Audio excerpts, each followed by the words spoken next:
अतिशय बहुगुणी पौष्टिक उपवासाची खीर बनवूया आणि अगदी साध्या सोप्या पदार्थांनी जी रोजच्या जेवणात आपल्याकडे असते आणि प्रत्येकाच्या घरात हा पदार्थ असतो. तर नमस्कार मैत्रिणींनो, कुक हॅप्पी होममध्ये मी सीमा तुमचं खूप खूप स्वागत करते. तर आज आपण बटाट्याची खीर बनवूया.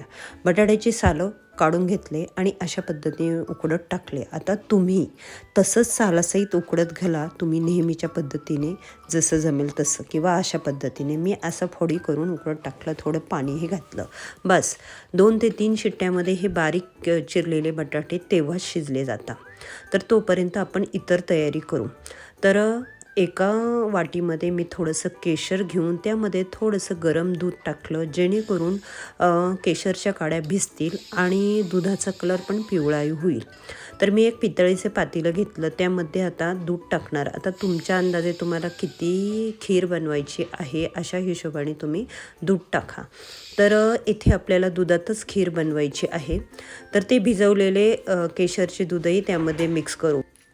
आणि इथे हे बघा, जायफळ पावडर करायला घेतली, थोडीशी वेलची पावडरही टाकायची आणि हे काजू, बदाम, पिस्ता याचं मिश्रण त्यामध्ये मी लगेच टाकून घेत आहे. हे सर्व तुम्ही मी जसं बनवते ना तसं स्टेप बाय स्टेप त्यामध्ये टाकून घ्या. ही वेलची पावडरही त्यामध्ये टाकून घेतली आणि दूध उकळत आले. आता कुकरच्या शिट्ट्या झालेल्या आहे. हे बघा, बटाटे मस्त असे उकडलेले आहे. ते थोडेसे आणखीन आपण बारीक करून घेऊ. हाताने करा किंवा तुमच्या त्या स्मॅशरने वगैरे करा. हे बघा, अशा पद्धतीने मस्त बारीक करून घेतले, म्हणजे त्यामधल्या गुठळ्या दिसत नाही, किंवा थोडे तुम्ही किसणीवर फिरून अगदी लगदा करून घेतला तरीही चालेल. तर आता दूध उकळत आलेलं आहे आणि त्यामध्ये तो बटाट्याचा लगदा पूर्ण मिक्स करा. तर इथे एक लक्षात ठेवा, बटाट्याची खीर ही थोडीशी गठ्ठजर आणखीनच छान लागते, अगदी रबडीसारखी लागते. तर हे बघा, त्यामध्ये थोडं तूपही घाला, लगेच त्याच स्टेपला लगेच साखरही घाला आणि मिश्रण सतत हलवत राहा. आता तुम्ही जसं सतत हलवत राहाल तसं ते घट्ट होत राहील आणि जसं थंड होईल तसं आणखीन रबडीसारखे घट्ट होईल.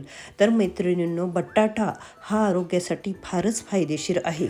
सर्वात स्वस्त असलेला हा बटाटा जागतिक स्तरावर अन्नपदार्थांमध्ये याचे 3रे स्थान आहे. तर हा बहुगुणी बटाटा जेवणात असलाच पाहिजे असं तुम्हाला वाटत नाही का? फायबर भरपूर असल्यामुळे पचनशक्तीही चांगले होते, त्वचेसाठी फायदेशीर आहे. सर्वात महत्त्वाचं म्हणजे याच्यात चरबी अजिबात नसते. तर नक्की एकदा अशा पद्धतीने बटाट्याची खीर बनवून बघा, नक्की आवडेल. कुठल्याही उपवासाला चालेल, अगदी आता उद्याची महाशिवरात्र त्याच्यासाठीही चालेल. म्हणून तर आज मी हा पदार्थ दाखवला. आमच्या घरात तर सर्वांना आवडला. ते तर म्हणतात की रोजच्या जेवणामध्ये ही बटाट्याची खीर असू दे. मस्त अशी पौष्टिक खीर नक्की बनवून बघा. सोप्या पद्धतीने दाखवली, लांब व्हिडिओ न टाकता. तेव्हा आपलं यूट्यूब चॅनल सबस्क्राईब करा, इंस्टाग्राम फेसबुक पेज पण लाईक आणि फॉलो करा. आणि या खिरीमुळे तुम्हाला अगदी ऊर्जावान वाटेल. तर नक्की एकदा अशी ही खीर बनवून बघा. तेव्हा बाय.